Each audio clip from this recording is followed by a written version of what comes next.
My son and I were riding a lot of dirt bikes, motorcycles, and I happened to be in the motorcycle shop buying some parts. I said, hey, by any chance you'd be interested in selling this?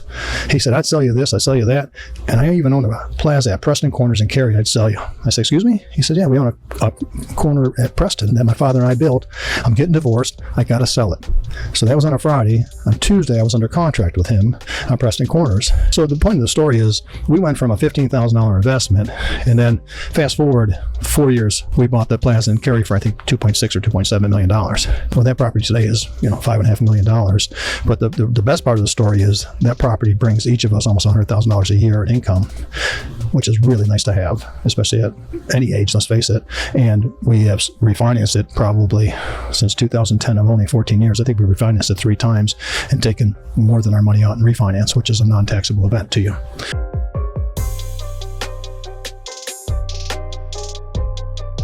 Well, guys, welcome back to another episode of the Commercial Real Estate Blueprint. I got my buddy Graham here and got a very special guest, Mr. Difranco. He's a retired principal of Trinity Partners here in Raleigh, North Carolina. Sam, you want to tell us a little bit about yourself? My name is Sam Difranco. My formal name is Salvatore Michael Difranco, but they call me Sam. I moved to Raleigh here about 27 and a half years ago. In 1995, Forbes magazine said Raleigh was the best place to live and raise a family.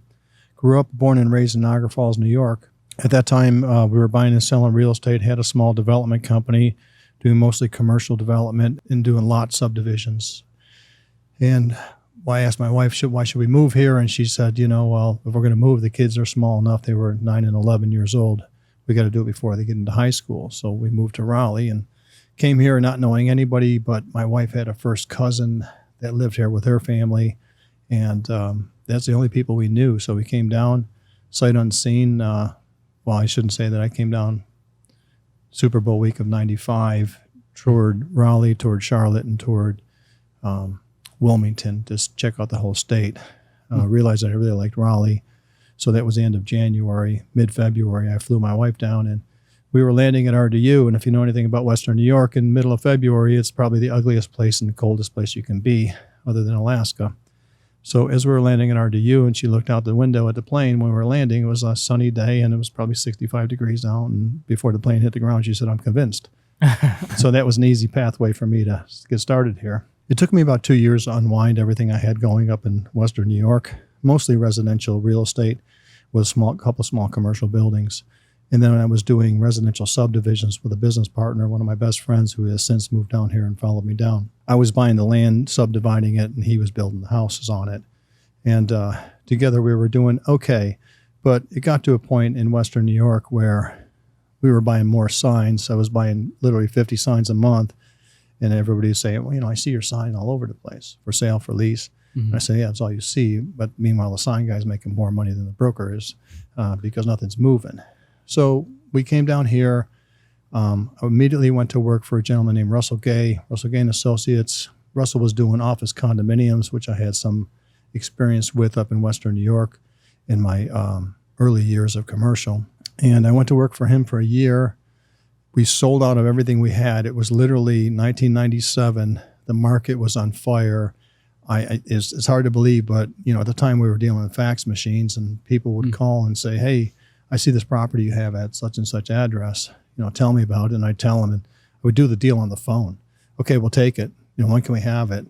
And I'm like, okay, is this a joke? Is this one of my buddies from New York teasing me? And it wasn't. And we actually transacted 3 or 4 deals via fax machine and never met the buyer until closing, just because of how hot the product was that we had. And there was no product. They didn't even have signs. A gentleman that I mentored under for a day, Tommy Drake, out of Cary, when I first came to visit the market, we went to Carol Annick, had this 10th annual conference, and at the time, Tom Fetzer was the mayor, and he said, we just reduced property taxes by 30%, and all these things are going on. We're bringing in these thousands of jobs. And I walked out of there with Tommy and said, you don't understand. I've never seen anything like this before. For us, it's, especially in New York, we raised property taxes. That was always the comment. And you couldn't give stuff away. It just wasn't a market. It was just dying on the vine. And I was not a big fish in a small pond by any means, but I was doing really well. I had my construction business, I had real estate business, and I had souvenir stores in downtown Niagara Falls that I had started after urban renewal came through and wiped it all out. I saw an opportunity there. So I had some income stream to be able to make the move and take the chance. And it was probably one of the hardest things I did, moving down here, not knowing anybody. But one of the things I became really good at, for those that know me, is networking. No matter where I went or what I did, this is who I am and this is what I do.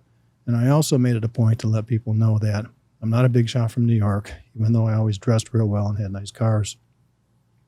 I'm just here to make and earn a living and make my way. I'm not here to take anything away from anybody. And after, a year or two, people finally realized that. Once I got done with Russell Gay, after the first year, we really sold out of product. I went to work for CB Richard Ellis. When I interviewed with them, it was CB Cole. The day I started, it became CB Richard Ellis. They took on the European version, so they became worldwide. Worked for them for 3.5 years. At that time, one of the main reasons they hired me, the two guys that owned it, was they really wanted to get involved in the office condominium market and learn how to do that business because they saw how hot it was. So we did quite a bit. Oh gosh, I don't know, maybe 500,000 square feet of small office condos, anything from 500 square feet to 5,000 square feet. Buildings in Durham, Chapel Hill, Raleigh, Cary, Apex, nothing in Knightdale. But for the most part, cover the market with that. And then CB at that time, 3.5 years later, early 2000s, was contemplating taking their version of CB corporate and selling it. They were basically breaking up some of the branches for local ownership. So we tried to do a management buyout of CB with the two owners that just got bought out 3 years prior or 4 years prior at half the price that CB corporate had paid for them. It didn't work out. At that point in time, I broke away with one of the other brokers, Ed Hull, and him and I formed Triangle Commercial. And we figured that Triangle Commercial, we were just going to represent tenants and buyers, and the only landlord work we would do was for property that we had ownership in. And we started buying some of the small office condominiums. For example, we did a project in North Durham on Roxborough Road, and I'm trying to think of the name of the group. It was the Big Eye Ear and Dental Wholesaler Group. It was a $1 billion company, but they leased a 3,500 square foot space off the bat for 5 years. And we asked the partnership, hey, can we buy this suite? Because they were merchant builders just buying, building, and selling. So they sold us a suite. We used, I think we got about $15,000 commission off the sale. We put that in, and then Ed and I ponied up, I want to say another $15,000. And we had a nice little investment deal going. It was our first one. From there, Emeritus, that's what the name of the group. So Emeritus needed to expand. Well, in the office condominium market, it's very rare that you're going to have another suite next to you that will be available, because once they're sold, and people usually stay. But as it turned out, there was another 800 square feet that came available next to us, and we were able to buy that, expand them again. At that point in time, we sold it, and we sold it at a really hefty profit. We had after about 4 years, we had over $250,000 equity in that deal based on the investment sale, which really opened our eyes into, hey, we're onto something here. I mean, for us learning, because most people don't know about that. So we sold that for like $650,000 or $675,000. We had $250,000 or $275,000 in equity. We took that, we bought a warehouse on Crabtree. And this was the ideal CCIM, SAOR, whatever analysis you want to use. The deal was a 30,000-foot warehouse on 3 acres with overhead doors, drive-in doors, dock doors, sprinkler, high ceiling, small office. It was the perfect building to find that was easily rented. The tenant in there was paying $2 a square foot, and the market was $4.50. They had 6 months left on a lease. This is golden, because we said, hey, guess what? They're going to have to go with us with a new lease. Next thing you know, we'll double the rent. We'll be making $60,000 a year clear on this thing. We're golden. Well, we get in, and 2008 hits. Okay, 2008 hits. The tenant says we're moving out. Well, now we're upside down. The tenant's getting ready to move out, so we go put the building for sale. Fortunately, we sold it. So we sold that building, moved on to the next. I just happened to be, my son and I were riding a lot of dirt bikes, motorcycles, and I happened to be in a motorcycle shop buying some parts. And I had a client that had asked me, he said, hey, if you ever run across anybody that wants to sell a motorcycle business, let me know where they buy and sell. And he particularly wanted Harley Davidson, which is very hard to achieve, very expensive also. So I happened to run into this guy, Mike, and I said, who I was buying parts from. I said, hey, by any chance you'd be interested in selling this? He said, I'd sell you this, I'd sell you that. And I even own a plaza at Preston Corners in Cary, I'd sell you. I said, excuse me? He said, yeah, we own a corner at Preston that my father and I built. I'm getting divorced. I got to sell it.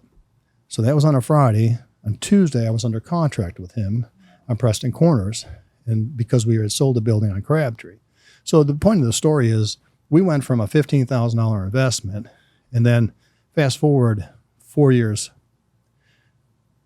from that point, we bought the plaza in Cary for, I think, $2.6 or $2.7 million. Now, nobody wanted to invest with us because at the time, the Cary rents were $20 and $21. And they said, there's no way you can maintain that. Those rents are too expensive. But it's Preston Corners. It's the only one in Cary, and everybody knows it, and it's a great location. And it's a 12,000-foot building with, I think, 7 tenants. So we ended up, again, on the other part of my career, I've always been real creative and not looked at a deal as to just A, B, and C.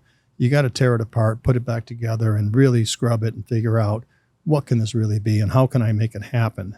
So what we did was, since nobody wanted to invest with us, we were at the end of our rope and we didn't have enough money to buy it.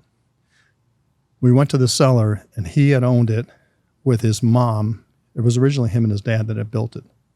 Him and his mom and dad had been deceased, so the mom owned the other share. So we said, here's what we can do. We can give you $300,000 down, but we need you to carry a second mortgage for us. And the mother carried the second mortgage. They needed to get out of it. Well, that property today is $5.5 million. But the best part of the story is that property brings each of us almost $100,000 a year in income, which is really nice to have, especially at any age, let's face it. Yeah. And we have refinanced it probably since 2010. I've only 14 years. I think we refinanced it 3 times and taken more than our money out in refinance, which is a non-taxable event to you.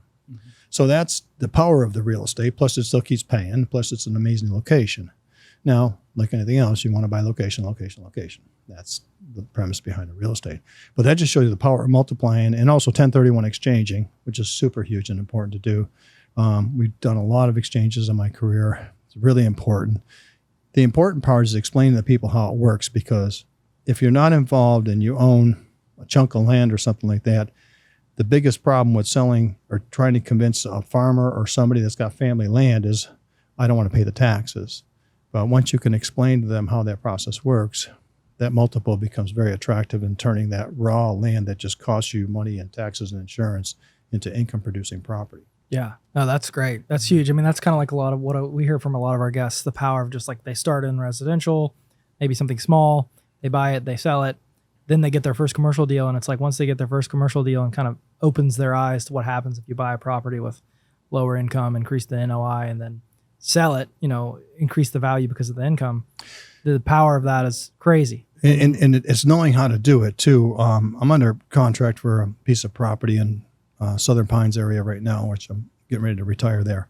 But it's a small medical office building, and there's an elderly gal that owns it. And her and her husband used to own the drugstore there with another couple, since sold the drugstore and been leasing it out. All the men and the other partners have passed. She's the only one. She's in her 80s. And it's been, I'm going to say ill-maintained. It just needs some capital improvements. It needs to be refreshed. And the rents are not that some of them are way below market, and some of them she's not even collecting what's in the lease. It's just mismanaged. Mm-hmm. So we're able to buy this property, and with a couple of investors. That's the other thing too. I don't own anything outright. I have investors, and there's probably, of the 30 properties we own, there's probably 70 investors of all different entities. So we put little pieces into a lot of deals, and obviously the checks come in 90% of them on a regular basis. There are still some hiccups, right? But in this particular case, I know I'm going to take this $1.5 million property, and probably within 18 months, I'll have it back up to around $3 million value. And now to add that kind of value, it just takes experience, right? Mm-hmm. What am I going to do with the rents? Are the rents really undervalued? What can I bring them to? Unlike that glass deal that I showed you on Crabtree, where he was at $250, we thought we were going to bring him to $450. Well, the market crashes and they move. Now I got nothing. So we ended up selling that deal to pick up a little bit of equity on the backside, because the building was bought right, fortunately, and was a good marketable product. But it is a way to grow it and figure out how can I add value to all these buildings. And as you see now, everybody's scrambling because the office market, there's not a lot of business going on. as far as leasing. And you're going to start seeing it's already coming out. Some of these office products are trading at $70, $80 a square foot. And meanwhile, we're sitting in a small flexible space here that could trade upwards of $250 a foot, which is unheard of. Yeah. Okay. It's just crazy. I deal a lot in medical office property too during my career. And that's always been a nice investment for us to hold. And it's just kind of recession proof because as we get older, we always need medical help. Yeah. So that was perfect segue into one of the questions I had. Like, with your investing career, what does your portfolio look like now? You mentioned you have 30 properties, but what are they mostly made of? So we have, of the total portfolio, there's a pretty good chunk of industrial, and that's all Eastern North Carolina. Really, as fate would have it, I'm going to say we got lucky. We were in the right place at the right time, but you got to be in the right place, right? An acquaintance of ours had called me and said, hey, I've got an opportunity with this gentleman who just sold he sold 7 glass recycling facilities, and we got some property in Eastern North Carolina that's available to us, these warehouses that are very inexpensive, and he wants to get invested in that. And we're going to put together a partnership of a group of different people. One guy's an accountant. 2 guys were just investors. One was a builder / contractor, with me being the real estate guy, to build the right team together.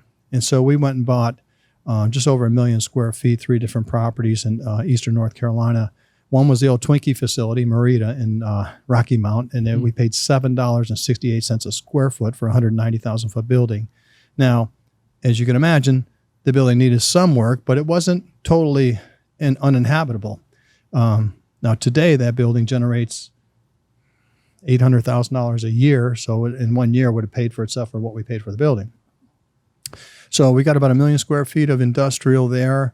I've got a smaller, probably about 25% is retail, small strip plazas. I only have 1 office property, and that is a Edward Jones in Greenville. I've got half a dozen flex complexes, and I think what else we have. Oh, medical office is another big component. Okay. So my biggest client that I worked with, if you could find one client that has multiple locations that you're just repetitively doing locations for, that's the ideal situation for most commercial brokers. So Emerge Orthopedics, which started out as Triangle Orthopedics in the market, I met them about 22, 23 years ago, got to work for them. They had, I want to say at the time I started, it was 10 or 11 offices. And then we've grown that to 42 offices across the state. They became a big merger like an Ace Hardware, for lack of a better concept. And it's called Emerge Orthopedics. There's all different segments, different offices. And where I really made a lot of money there was doing sale leasebacks. We package the buildings together. They commit to long-term leases, generate enough money, and then go buy more locations. So that worked out really well. But I find that some of the more successful commercial brokers have clients that may have 10, 20, 30 locations where you're just doing repetitively the same thing over. And it could turn out to the point where you could work for that client, and that could be the only client you need, as long as you don't lose them. So when you were working on building this portfolio, how were you managing splitting your time between brokerage and investing? Most of it came as part of the deals I was transacting. When you're involved in commercial real estate, and I would try to tell people this too, number one, you should be, especially at a younger age, if I would have started commercial in Raleigh at 25 years old, I'd be much further ahead than where I am today. I'm grateful for where I am, don't get me wrong. When you're traveling with, for example, I'm traveling with Emerge Orthopedics, and they say, in order for us to build this location out, it's going to have to be at least a 10-year deal. Well, a vacant piece of property is worth X. A leased up piece of property could be X times 2 because it's income producing and it's based on the generation of the money it generates, or the value is. So when you take that, why would you give a landlord that opportunity to double his investment value just by signing a lease, when in essence we could buy that? And I would show my clients, let me show you how we can buy this. Should it be available, or go buy something comparable, put the money in, create the value, and then take advantage of that. And by doing that, I would get a piece of it. Most of the time in my early years, I'd pay for that piece through my fees. Now, a lot of young brokers, guys and gals, can't afford to do that because you need that money to live on. Mm-hmm. But as you get smarter and a little bit older and wiser to this, you start asking for sponsorships or portions of equity, sweat equity. So like the deal I just put together in Aberdeen, I got 2 other investors with me. I took a 10% equity position, and I took a $50,000 acquisition fee to help with my down payment portion of what I'm doing. I own 40%, they each own 30%. And the cash flow for all of us will be really nice starting in 6 months. And that's the other thing. We won't buy unless we know it's going to be cash flow. And development world for me is a no-no because it just takes too long to get to the reward. Although there's a lot of people we both know here, we all know here, they make a lot of money developing. Yeah. Going back to the process of splitting your time, you're already doing the deal. So to add you in the deal, there's not a lot more time. It's not like I'm out there physically painting the buildings and doing stuff with them like I used to do in the past with the residential. And it depends on the portion you're taking. So like I tell people, I'm anywhere from 0.00056% of $1 billion deal when they bought Project Bull at Trinity, which was a 6 million square feet. They bought from Duke, all Duke's office properties, Nashville, North Carolina, South Florida, and St. Louis. So basically I own like a dumpster pad out there. And that's all the way up to 50% of Preston Corners. I have one partner there. Him and I each own 50%. So that's the highest percentage. But when you do those deals, like I said, if you're already transacting the deal with the client, it's easy to say, hey, I'm going to show you how we're all going to make money, but I want a piece of the deal. And they want you as part of the deal too. 2 reasons. When I come to you guys and say, hey guys, I got a deal for you, I'm signing on the note with you. I'm not like a stockbroker and said, here's a good stock, buy it, hope it does well for you. See you later, I already got paid. I'm signing with you. I'm on the note. You're on the note. We're all pari passu for that. And at the end of the day, we're all making money. And it's worked out well in my career. I can sleep at night. I know what I'm doing most of the time, but not to say that we don't make mistakes, and that happens. But to answer your question, when you're working on the deal, I don't want to say it comes naturally because they all got hair on them. But when you're working the deal, you're already working the deal. So to take a piece of ownership doesn't make too much difference. Yeah, that's awesome. I just did something like that with City Plat recently where I found a deal for them, and then I got a small portion, percentage of the ownership for finding the deal, and then also a commission. So that was awesome. Exactly. You can double dip it. And what happens is you guys are young. If you start doing this now, and like I tell my son and Dylan, who were my teammates before they went to Rich Commercial, I said, guys, if you could get yourself in 2 deals a year, 10 years from now, you got 20 deals. If it's 1 deal from now, 20 years from now, you still got 20 deals. And if you got 20 deals giving you $2,000 a month, that's a pretty good nut not to have to worry about. In the brokerage world, you do a deal, you get paid, you go home. Well, what happens if you stop doing deals? You stop getting paid. So you want the mailbox money, the money that comes in, the residual income, along with all the benefits that goes along with it, the appreciation, the depreciation value, offsets, the refinancing. When you refinance stuff and you take that money out as a non-taxable event, you can go buy more or spend it as you want. It works out for a nice. And then as you get to be my age, late 60s now, you start seeing where, like we're selling a couple of properties off, we'll just cash out. Sometimes we'll sell and we'll exchange at this point in time. But every year something different is happening, and it's another, it could be $150,000, it could be $500,000. They're good chunks of change that most Americans working a job could never be able to save that kind of money because you get paid. If you have a $250,000 job and you're getting $20,000 a month or whatever it is, you're not able to save $25,000. Where if you're doing a good commercial brokerage deal and you get a $50,000 paycheck, well, you can put $25,000 away or put $25,000 into an investment of additional real estate to help it grow. So it's a really unique career. Sounds like you're trying to limit being a third party as much as possible when you're saying like, hey, let's all do this. Let's just buy it. Let's do this together. Yes and no. Okay. Through the bulk of my career, it was a lot of third party. And if you think about, I've been brokering for a long time, 46 years. And if I own 30 properties with a group of people and then maybe another dozen through different funds or more, whenever the funds are incorporated, it's not like I was doing all stuff for myself, which in hindsight, I wish I could have because I would have been even more advanced. But like I said, when you're doing third party deals and you're getting paid and you're making good money, you still got to support your family and be able to live the way you want to live too. So it's a combination of both. It's a balance. Okay. Yeah. Yeah.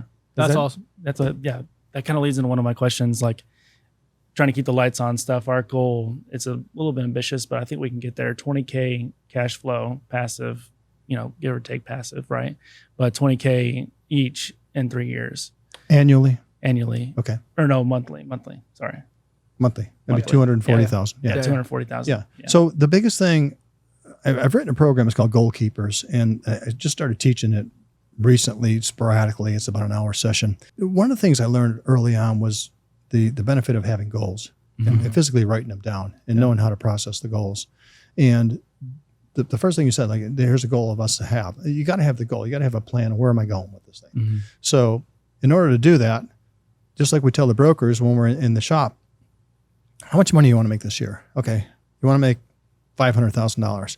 How many hours you want to work? How many days off you're going to have? Which brings you back down to how much am I going to make per hour? What's it worth to make this much per hour, right?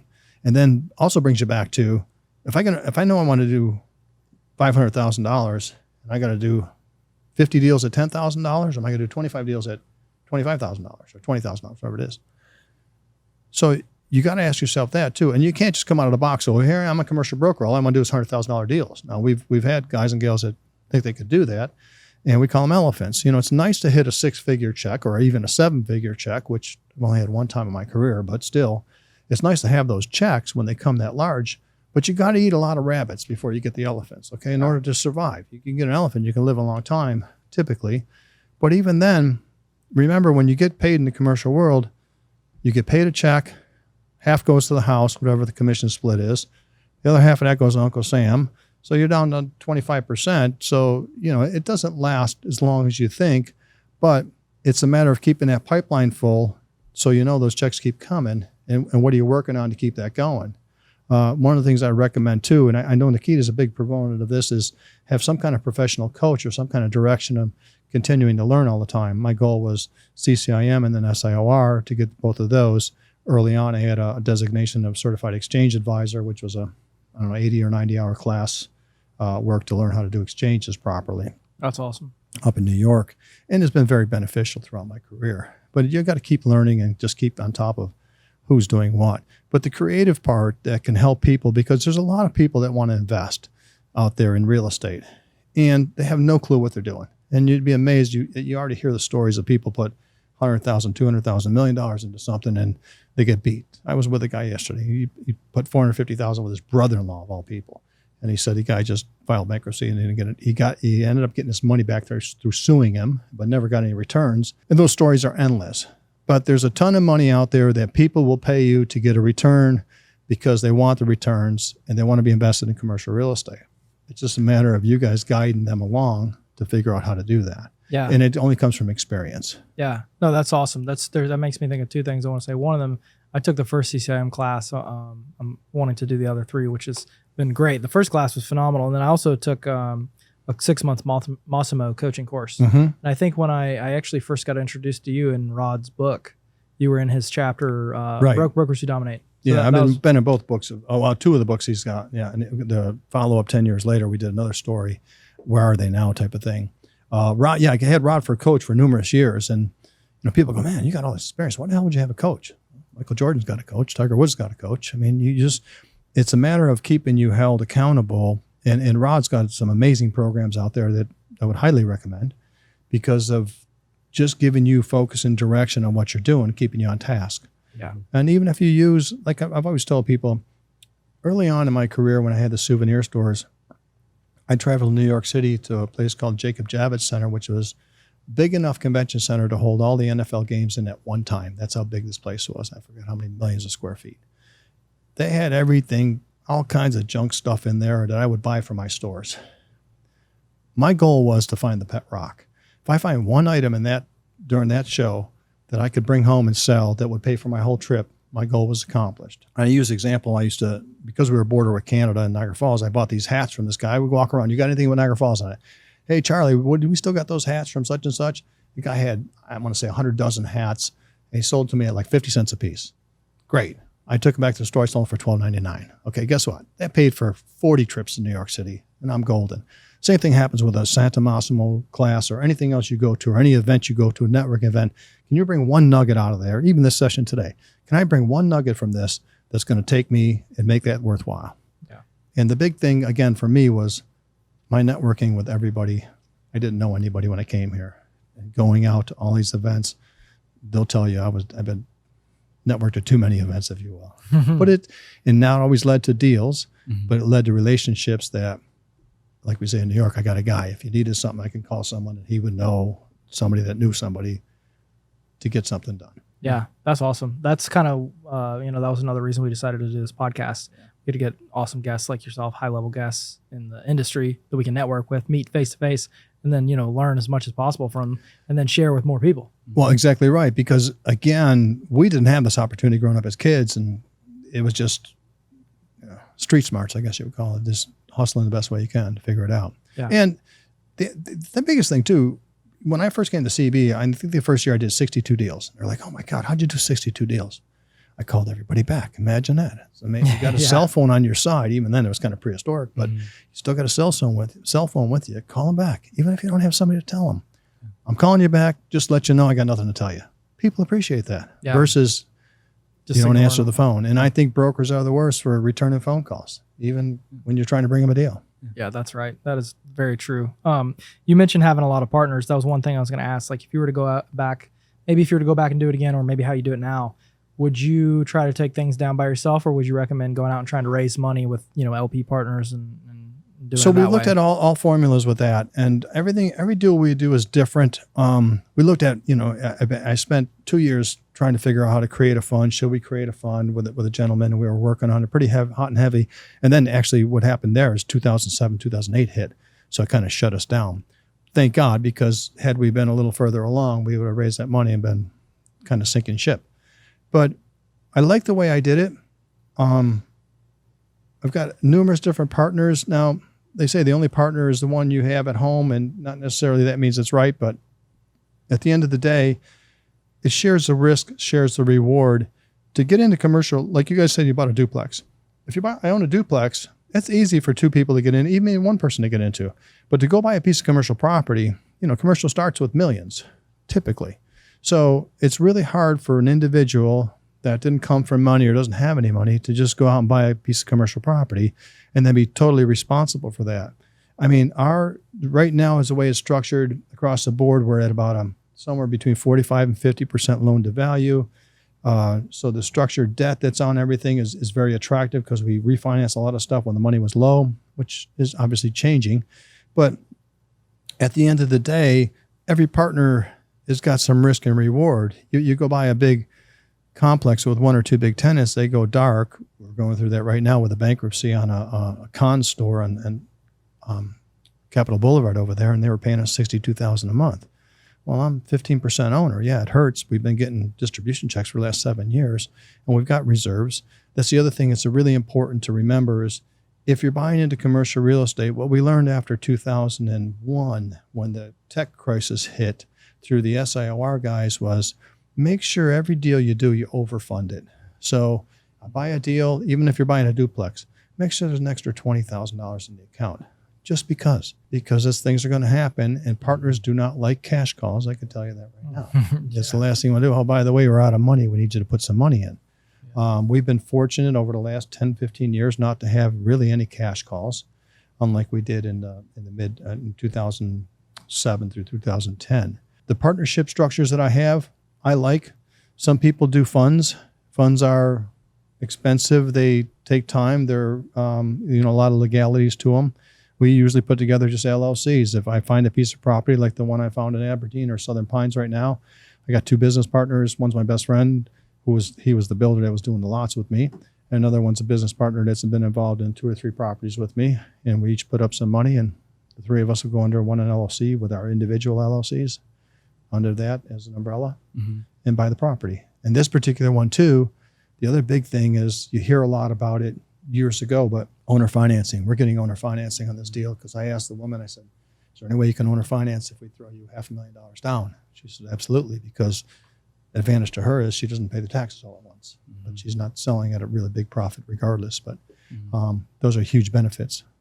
That's awesome. Going back to like running the podcast and like what phones can do now, I wanted to mention how we kind of like met. I kind of cold called you. I wasn't like sure who you were. It was just a name on a list. And, I got your voicemail and I didn't catch all of it. I just heard like, let's make a deal. So that's all it says. Yeah. It got me excited. And, that's all it says. There's a story behind that. So when I was at CB Richard Ellis back in early 2000, I started out there and things were going pretty good for me. And we had an office manager named Debbie, I'll never forget. And she came in the office one day and she said, I got to tell you, you got to change that voicemail. And I said, why? She said, it's just not professional. And at that time it said, this is Sam Difranco, you're up. That's all it say. So you get the beep, right? She said, it's really not professional at all. And I said, Debbie, I'll tell you what, do me a favor, go look on the board out there, because we had a board with who did what for the month. I says, when my name comes off the top of the board, then you could tell me whatever you want to do or how I should be doing it. But right now, while my name's on the top of the board for doing deals, you can just go back to your office, being nice about it. So, and then eventually I changed it to let's make a deal. And that's been my moniker for a long time. The license plate on the car says make a deal. It's funny too. It's just one of those things that stuck with me. And now I've been joking the last 5 years. I want to change it to let's close a deal, because making a deal seems to be the easy part. Getting the thing closed is a hell of a lot more difficult. True. Yeah. Yeah. So it's just, if you look at, I don't carry business cards anymore, but I use a term that I coined from a guy that was in some kind of motivational class 25 years ago. And he says, well, I go by CEO, creator of extraordinary opportunity. And I said, man, I'm going to use that. So my marketing person in my office here said, I don't really think that's very professional. Okay, who's top producer here? Well, you are. Put it on my card. Right? When I stop making money and stop making your paycheck, then you could tell me what you want me to do. So it's a matter of doing the right thing, being nice to people. If you can't do it, tell them you can't do it, and you'll figure out how. And I've just tried to be as different as possible in the realm of, like they say when they come to my company, they say, well, why do you guys compare to the top three? And I said, we're not even in the same business. They do business the way they want you to do it. We do the business the way you want to do it. We're kind of like Burger King. We do it your way. How do you want to do it? How are we going to get this done? We're going to give you our advice, and then you're going to either take the advice or do it your way anyway. So, and that's what's made us successful, because we're, basically entrepreneurial, best in class. Another question I had was, in our own personal investing, we're a little scatterbrained. We're under contract in a small industrial warehouse in High Point, got an Airbnb business, got some residential stuff. Should we keep the diversity or should we focus? No. Well, in my mind, I've always been a generalist too in my whole business world. So I've done different things business-wise. I don't come from a big educational background, put it that way. I got through high school and 1 year of college. Entrepreneurialism, or whatever you want to call it, being an entrepreneur is just what it says, is being diverse, because I always felt that if I had a diverse portfolio of product, then I can go sell or lease that same product. If I'm focused on land and my customer says to me, well, I'm thinking of building a 25,000 foot warehouse, you got to go see so-and-so because all I deal in is land. I didn't think that was helpful. So for me, it was easier to say, well, when I did my warehouse, or when I bought my warehouse, it's got this, this, and this, and this is what you pay attention to. So I can sell you the land and I can help you, guide you on the warehouse, or if you're buying that existing too. The other thing I would tell you too, though, is be careful what your distance is. I learned a long time ago, it's the 50-mile rule or the 1 hour rule. You should always buy real estate within an hour of where you are. Now, not to say, I own stuff through Nashville, South Florida. We got stuff in Richmond, we got Jiffy Lube up there and stuff like that. And those came as different portfolio pieces.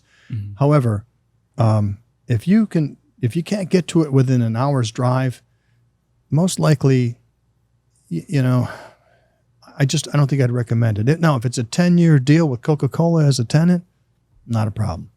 But to buy something where all of a sudden a tenant calls you and says, I need you to do something, and they go, I got to drive 2 hours to High Point, or whatever it is. It may seem like a better opportunity, but if you just pay attention, and it's really difficult to buy something of value today because everybody's chasing the same dog, and there's a lot of money chasing not a lot of good deals. So you really got to know how to peel back the onion to see what's out there. But diversity, I think diversity is good because, listen, there's a lot of really good friends of mine that are heavily invested in office, and they are really crying right now. Had we had all office right now too, we'd be crying too. So we've got a nice diverse portfolio of stuff that helps out. And it will never, I don't think it'll ever really hurt you. If one segment goes bad, the other segment should cover. I mean, I don't think there's really ever been a time in real estate where all segments have gone bad. I mean, '08 was out for a while, but there's still, Rex Thomas, who's a very dear friend of mine from a long time, taught me a long time ago. He said, listen, in good times, there's opportunities, and bad times, there's opportunities. It's just how you go about finding those opportunities and figuring them out. But I think diversity is good, in my personal opinion.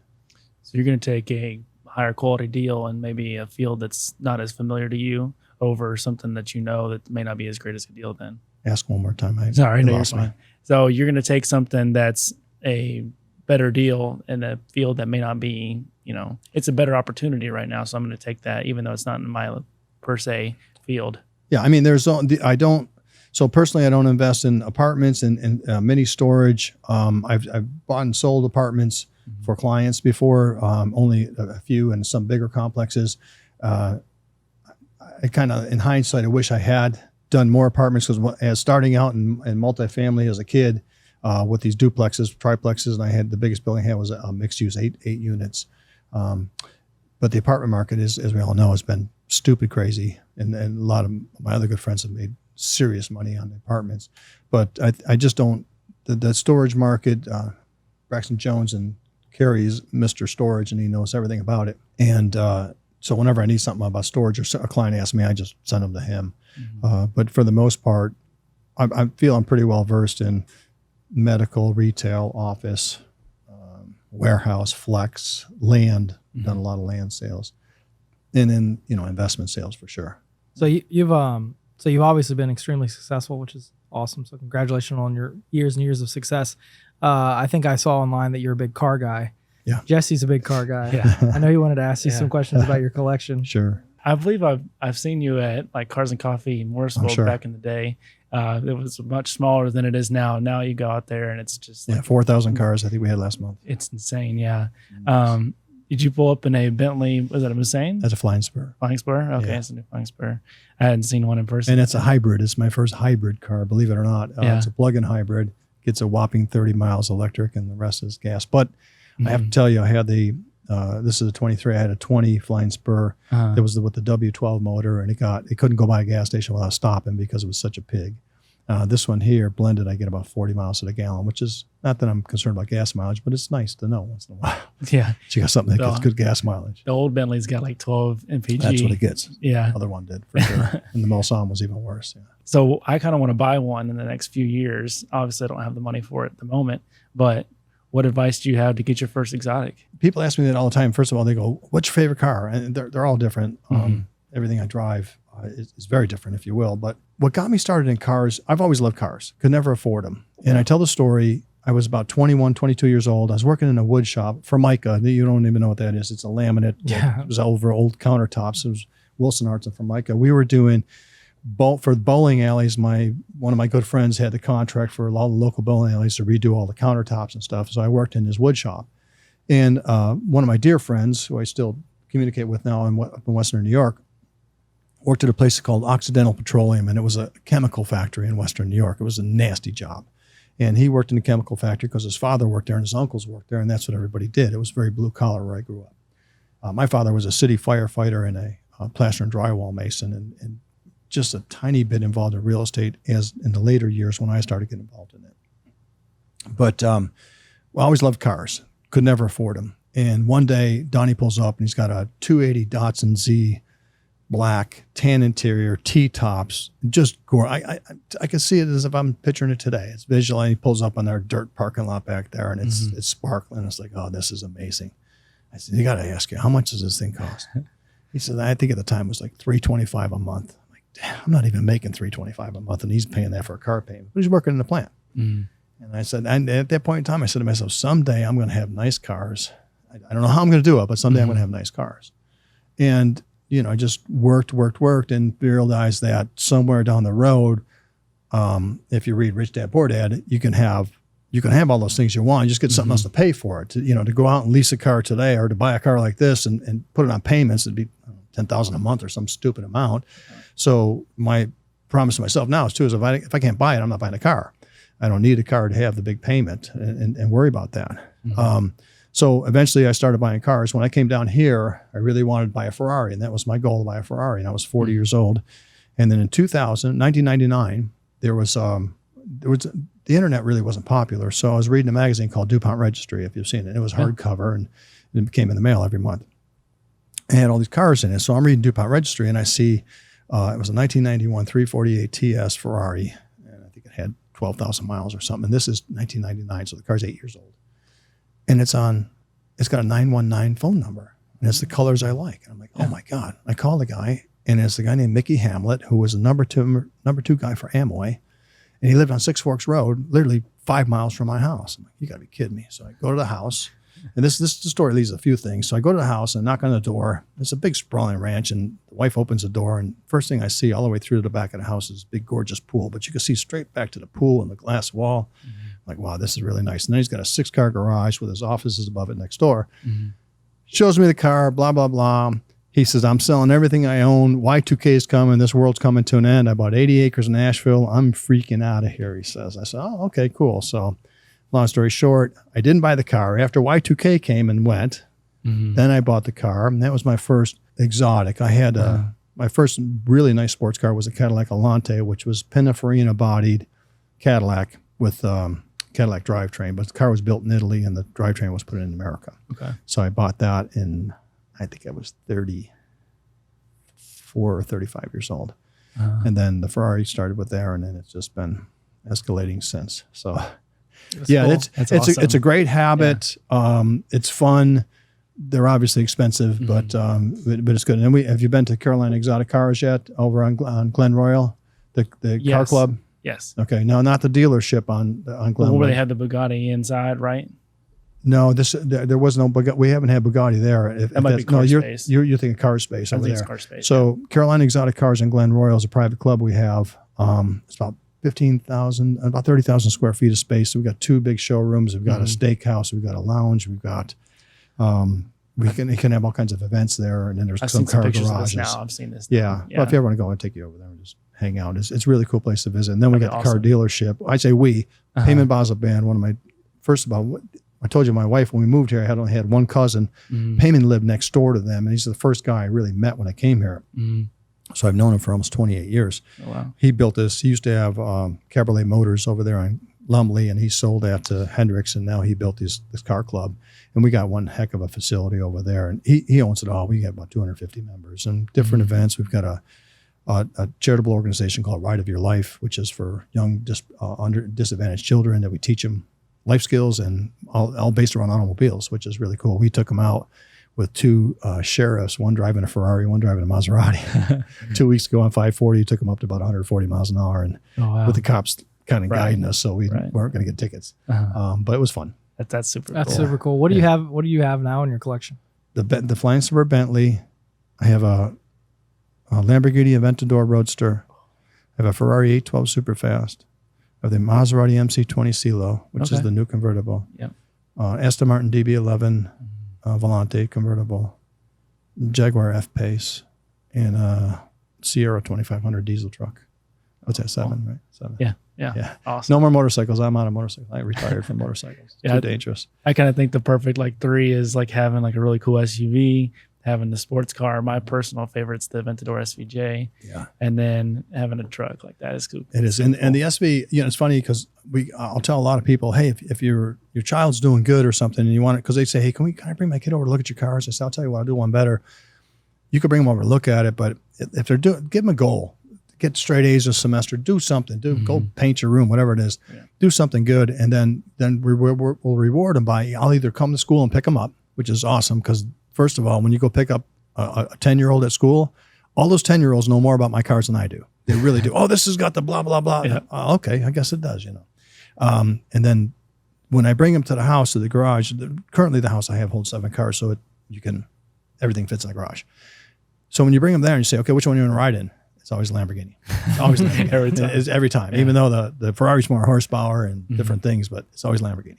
It's funny. This one. It's that brand. I don't know what it is, but it's the young kids. They're just Lambo. That's how I was growing up. Like, Everybody was. I mean, even I had a kid one day. Son, he goes, "I've never seen one of these." I said, "Dude, I was 55 before I seen one. Okay, you're like 10. Okay, so be grateful." yeah. And especially when you go to Cars and Coffee now, Yeah. the show, they did have the Bugatti there. That's where the Bugatti came in. Yep. And that guy, apparently he's got 4 or 5 of them. That was his daily driver. That car had 20,000 miles on it. Wow. Crazy. I didn't know that. I think he's got a dealership or something like in LA, but he's all over the country, I believe, right? I don't know the person. I wish I did. Okay. I don't know that Gotcha. guy. Yeah, but there's a lot of car guys here.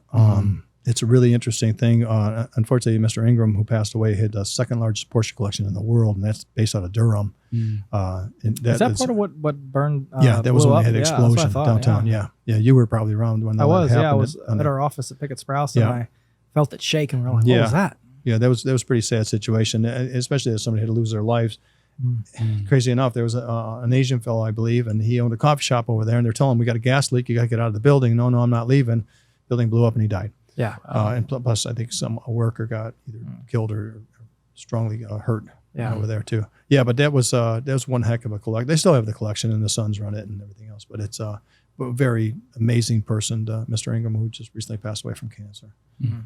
Good friend, longtime dear friends. Yeah, I could sit here and talk about cars all day. So yeah, there's no doubt. just- That's an easy talk. Yeah. Do you have any other questions, Jesse? What do you think?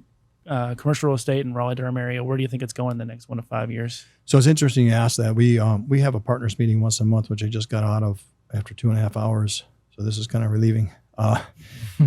We talked about the office market because it's really hard for me to believe still, all my career dealing in commercial real estate, that I can pull up to a 250,000 foot office building in a 4 million square foot park and find 100 cars on a Wednesday afternoon at noon. Nobody's working. Would like to believe, my personal opinion was that no more office really being constructed as per se, a couple things in North Hills, but really nothing being built.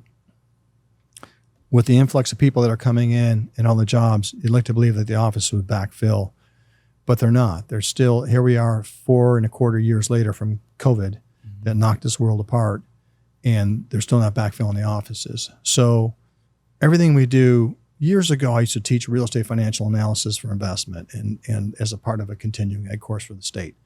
And one of my charts was the cycle of real estate. Here we are, oversupply, overbuilt, depression, blah, blah, blah. We're at that cycle now where this segment of office, there's going to be some really good opportunity. There already is. You see Somerset traded for $70 a foot. Okay, I mean, office building is $70 a foot, and then I'm sitting in a flex building, it's $250 a foot. Go figure. You got one of our biggest clients, Trinity Capital Advisors, which is a sister company to us. They just traded, they're trading a building, I think it's $180 a foot industrial, and it's an $80 million complex. Industrial is really hot, right? 3 years ago or 4 years ago, they traded one at $210 a foot and wasn't even built yet, but it was a early takeout for buildings. So now you look at office, that cycle's coming up. So there's good opportunities. Going back to in bad times, there's good opportunities. So that cycle's coming up.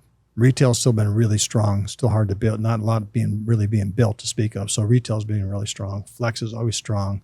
So there's always going to be that opportunity. I'd like to tell you I know where it's going in 5 years, because then we'd all be sitting on the beach with that little umbrella, no one guessing interest rates in our drinks.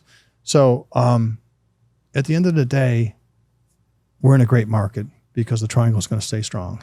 I mean, it's so strong that personally, I'm moving to Pinehurst because it's kind of getting a little too busy. And Pinehurst is like Raleigh was 25 years ago. Not a lot of traffic, and it's kind of low keyed. Should we start buying commercial deals there? I am. So I don't know if that tells you anything. Trying to. This is the first time I put 2 deals under contract last year, and they both fell out of contract for weird reasons. And I don't usually go to contract unless I'm pretty confident I'm going to close. But they were just weird stuff that's never happened to me. One guy was offering a 4-acre site with 3 warehouses, and turns out it was 1.8 acre site, and 0.8 acres of it was a railroad easement. And he said, no, it's still 4 acres. I said, no, it's not. So anyways, we didn't buy it. Wow. Yeah, I think anywhere from here to Sanford, that Sanford growth is crazy. VinFast, I don't think it's going to happen personally, but I think commercial real estate is just, there's always going to be great opportunities out there. It's just how you identify them, how you go after them. When people come into the new commercial real estate too, even like for you, Graham, I'm not a true believer. This isn't like Atlanta where we're establishing a new office for Trinity actually right now. But any of the big cities where you can go specialize. I'm an office specialist tenant rep broker. I'm an office specialist landlord. Like if you were office specialist landlord broker, like my partner William Allen right now, he's crying because there's nothing going on. Yeah, he's got 1 million square feet to work with. Got nobody looking for it. So until that, and now when the market changes, you got all the gold, if you will. People are going to come after you, right, to get it. But I always felt that a generalist could do better in the marketplace like this because we're probably a secondary market now. We used to call ourselves tertiary, but we're definitely not a first tier market like LA, New York, or Chicago. So when you look at it, if you could be a generalist, I think you're going to do just fine.